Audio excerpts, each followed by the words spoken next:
have a look at how to keep the boat going upwind in about 10 knots of breeze, but with a difficult chop. So with a slightly rough sea state. Quite often problems here are trying to keep the boat moving and trying to keep the speed on in the boat instead of slapping through the waves and feeling like you're pinching and you're too high.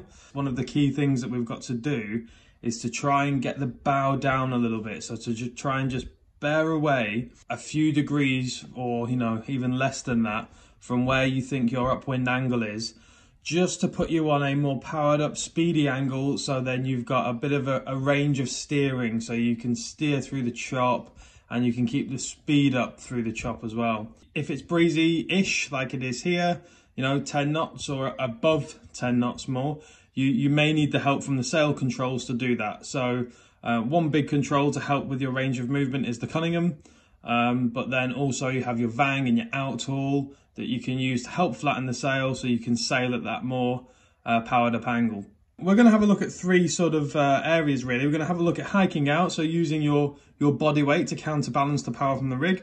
We're going to have a look at the main sheet, and we're going to have a look at steering. So if we start with the hiking, what we'll notice is that the body weight seems to be coming out quite flat and in line with the deck of the boat. These single-handed boats, the lays were designed to go on the roof of a car.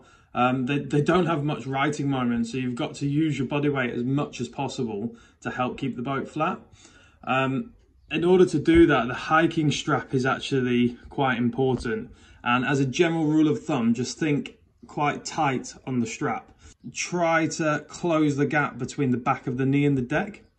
Some people say if you can fit like a tennis ball or an orange in there, it's okay. Maybe tangerine rather than a big orange, but you're trying to close that gap, and that'll help create the right sort of posture, so you are using your body for maximum leverage. The problem with a loose hiking strap is people tend to bend the knees quite a lot, and when they bend the knees and the bum goes lower down, they then try to make up for that by bringing the upper body weight in. So you end up like crouched over the side of the boat, which isn't really very good for your body, but you're also not really getting as much leverage. Next bit is we're going to have a look at the main sheet. So as we're trucking along here, you'll notice at times the blocks on the corner of the boat are being separated from easing the main sheet. At times it's in nice and tight. At other times it's eased like there.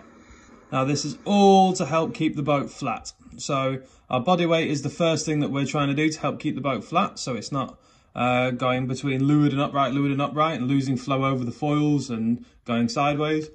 And the main sheet is the next thing that we're using every time we get a bit of extra breeze or at the top of a wave like there, and there's a bit of extra power. We're just freeing the sheet to keep the boat flat, and there's nothing wrong with doing that. It's a lot better to free the sheet, keep the boat going at an angle where you can steer through the chop and sail comfortably, than it is to keep the sheet in and round up into the breeze. It really doesn't work, that sort of pinching in choppy conditions. So if you just watch here, one of the important things to notice is that we're holding the main sheet quite high up the body, so it means there's quite a nice range.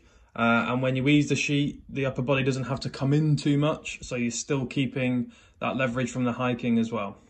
The next one we're going to look at is the steering. Now this one, all of this is obviously boat specific. We're just talking generally single-handed sailing.